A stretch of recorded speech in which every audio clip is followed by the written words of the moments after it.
Mientras seguía el dinero me di cuenta de que casi todas las ideas que tenía acerca del capital no son ciertas.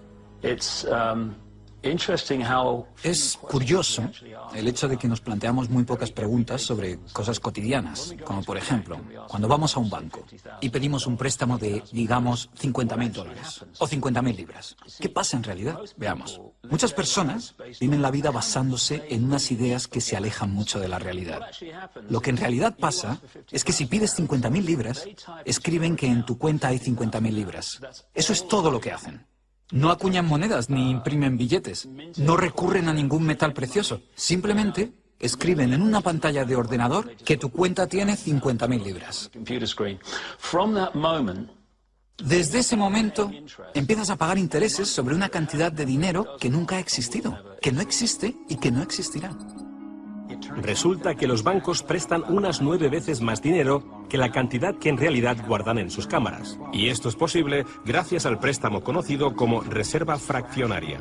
Funciona de la siguiente manera. A la Reserva Federal, o al Banco Central de cualquier país, se le permite determinar la cantidad de dinero que un banco debe tener en sus reservas. En los Estados Unidos, ahora mismo es más o menos un 10%. Así que si depositas $10.000 en el banco separa el 10%, es decir, $1.000, y luego opera en el mercado con el resto. Por ejemplo, ahora llega otra persona al banco y pide un préstamo de $9.000 para comprarse un coche.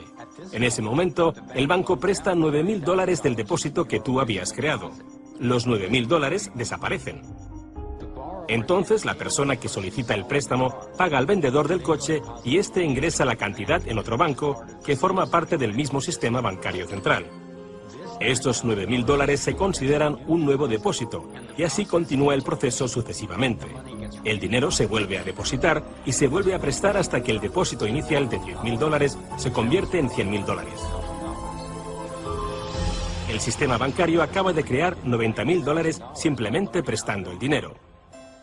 Aparentemente todo empezó con los orfebres del siglo XVII, cuando la gente acudía a ellos para comerciar con oro. El oro era muy pesado para llevarlo de un sitio a otro, así que la gente comenzó a guardarlo en cámaras y comerciaba con recibos. Aquellos recibos fueron los primeros billetes. Como solo unos pocos retiraban su oro en momentos determinados, los dueños de las cámaras, básicamente los nuevos banqueros, empezaron a crear recibos de oro que en realidad no tenían. Entonces prestaban esos recibos y les aplicaban unos intereses al dinero prestado, al oro, que en realidad no tenían. Así nació nuestro sistema de reserva fraccionaria. En este sistema, los banqueros consiguen hacer dinero de donde no hay nada, mientras que el resto de nosotros tenemos que trabajar para ganárnoslo. Esto ha provocado una forma moderna de servidumbre donde la masa de la sociedad trabaja para pagar su deuda con los bancos.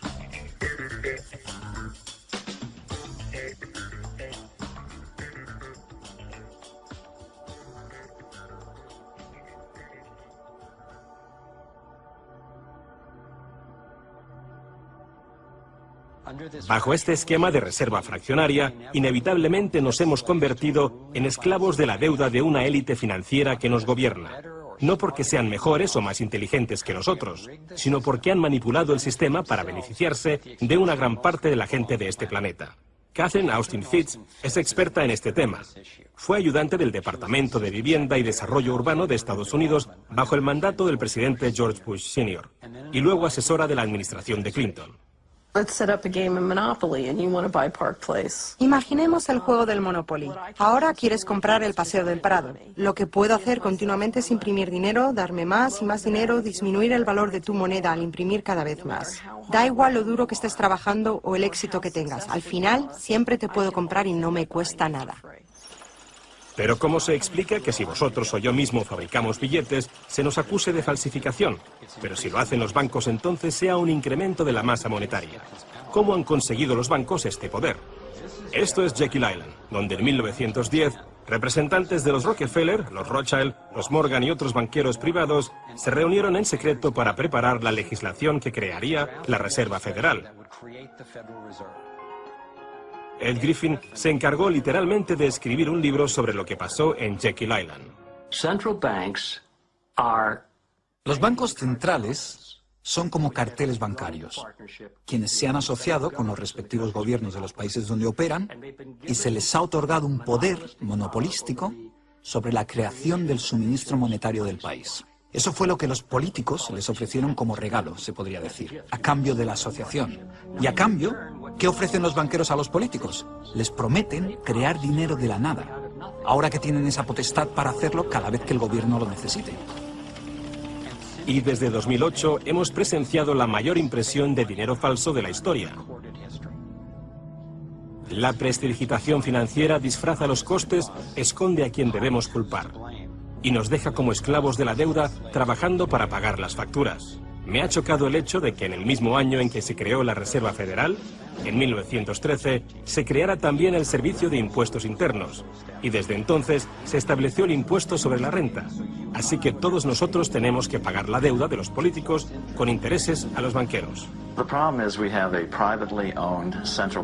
El problema es que tenemos un sistema bancario privado y centralizado en los Estados Unidos, disfrazado de sistema público. Si buscas en la guía telefónica de aquí de Washington, en el área de DC, si buscas por la Reserva Federal, en las páginas azules gubernamentales, ahí no aparece nada, sino que aparecen las páginas blancas, justo al lado de Federal Express. Es un banco central y privado. ¿Cuál es la relación adecuada, cuál debería ser la relación adecuada entre el presidente de la Reserva Federal y el presidente de los Estados Unidos? Bueno, primero debemos dejar claro que la Reserva Federal es una agencia independiente. Y eso significa, básicamente, que no existe ninguna otra agencia del gobierno que pueda anular las acciones que emprendemos. Así que tenemos a la Reserva Federal, una corporación privada con el monopolio de crear dinero, pero sin tener que rendir cuentas y que además está apoyada por el gobierno con el monopolio de la fuerza. Han engañado al país haciéndole creer que la Reserva es una institución que ayuda a estabilizar la economía y que no depende de la política. Pero de hecho, en ya casi un siglo de existencia, la Reserva Federal ha hecho justo lo contrario. Desde que se puso en marcha, nos han robado a través de la inflación y el poder adquisitivo del dólar ha disminuido más de un 97%.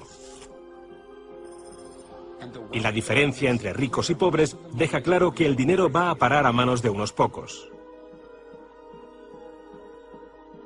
Solo 16 años después de que la Reserva Federal accediera al poder, los Estados Unidos sufrieron la Gran Depresión. En mi investigación he descubierto que antes de que se produjese el crack del 29, la élite de banqueros sacó su dinero del mercado. Después del crack, usaron ese dinero para comprar todas las acciones baratas y los bancos en quiebra más pequeños por poco dinero. Entre los banqueros que consolidaron su fortuna de esta manera, encontramos a los Rothschild, los Rockefeller y los Morgan. Un caso similar sucedió con el colapso financiero de 2008, en el que de nuevo se volvían a beneficiar los mismos banqueros. En los años previos al colapso, los mayores bancos, incluyendo Bank of America, Citigroup y Chase, todos ellos controlados por los Rothschild, los Rockefeller y los Morgan, se forraban y comerciaban con préstamos basura, cuyo dinero sabían que no iban a poder recuperar. Es como colocar unas naranjas podridas en una caja y venderlas como si fuesen de la mejor calidad. Los que habían embalado ese producto sabían que tarde o temprano alguien abriría la caja y vería que no contenía nada de valor, ya que al fin y al cabo ellos habían empaquetado dichas cajas. Cuando las naranjas podridas, lo que conocemos como créditos basura, los derivados y las coberturas por incumplimiento crediticio se descubrieron finalmente, acabó por afectar a todo el mundo. La gente empezó a perder sus casas, trabajos, negocios y fondos de jubilación. Mientras tanto, los grandes bancos, que fueron los que en realidad crearon el problema, fueron los únicos a los que rescataron. ¿Y eso por qué? ¿Por qué iba la Reserva Federal a dar a los bancos billones de dólares aunque la mayoría de los estadounidenses estuviera en contra de que los rescatasen? ¿Y por qué no ayudaron a los más necesitados en vez de ayudar a los que perpetraron el colapso financiero? Mi investigación me llevó a la conclusión de que las mismas personas que crearon la Reserva Federal, los Rothschild, los Rockefeller y los Morgan, todavía la controlaban y utilizaban esta estructura para salvarse a nuestra costa. Muchos de los bancos creados siguen siendo el lobby más poderoso del Capitolio de los Estados Unidos, y ellos sinceramente son los dueños del lugar. Estoy convencido de que el reciente colapso financiero de 2008 fue el resultado de un esquema de inflar y tirar orquestado, diseñado y ejecutado por los grandes banqueros para consolidar sus fortunas y su poder. David Icke nos explica cómo ve los denominados ciclos comerciales de la Reserva Federal. Fase 1 es como lanzar el sedal. Fase 1, colocas un montón de dinero, unidades de intercambio en circulación. Para ello, bajas los intereses y concedes muchos préstamos. Esta es la parte del ciclo que denominamos boom. Como hay muchas unidades de intercambio en circulación, hay un montón de dinero que cambia de manos, que genera una gran actividad económica. Eso genera empleo y como se gasta más y más dinero, aumenta la demanda.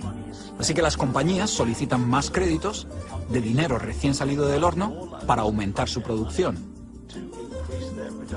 La gente coge confianza a su rutina. Pues resulta que trabajo para tal compañía y tienen muchos pedidos. Funciona de maravilla, tengo trabajo asegurado. ¿Y sabes qué? Estoy pensando en comprar una casa más grande. Luego empiezan a cambiar. Lo que hacen es tirar del sedal. Suben los tipos de interés.